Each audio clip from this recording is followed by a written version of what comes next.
સુરતમાં વિદ્યાર્થીઓમાં વધતા માનસિક તણાવને ધ્યાનમાં રાખી જિલ્લા કલેક્ટરની અધ્યક્ષતામાં વિશેષ કમિટી રચાઈ છે।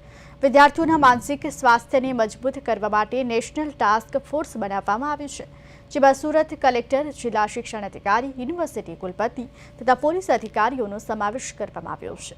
સરકાર દ્વારા તમામ શૈક્ષણિક સંસ્થાઓને વિદ્યાર્થીઓ સંબંધિત માનસિક સ્વાસ્થ્યની વિગતો માંગવામાં આવી છે અને 2 દિવસમાં ગૂગલ ફોર્મ દ્વારા માહિતી અપલોડ કરવાનો ફરજિયાત કરાયો છે।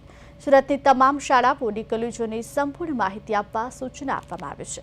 વધુમાં કોલેજોમાં એન્ટી રેગિંગ કમિટી બનાવાઈ છે, જે સમયાંતરે જાગૃતિ સેમિનાર પણ યોજશે।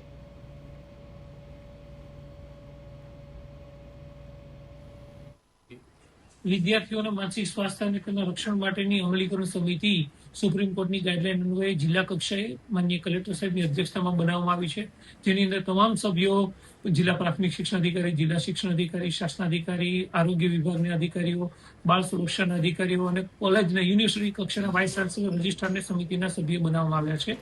આ તમામ દ્વારા વિદ્યાર્થીઓનું માનસિક સ્વાસ્થ્ય જળવાઈ રહે અને રક્ષણ થઈ શકે એ માટેની સમિતિના સૂચનો કરવામાં આવ્યા છે। સુરતની અંદર આ સમિતિની બેઠક 14 નવેમ્બરના યોજાઈ ચૂકી છે। આગામી પરીક્ષાની અંદર અથવા તો પરીક્ષા સમય દરમિયાન વિદ્યાર્થીઓ કોઈ પણ પ્રકારનું માનસિક સ્વાસ્થ્ય ન ગુમાવે એ માટે હેલ્પલાઇન નંબરો પણ જાહેર કરવાની વાત છે, નોટિસ બોર્ડ ઉપર લગાવવા માટેની પણ સૂચન કરવામાં આવ્યું છે।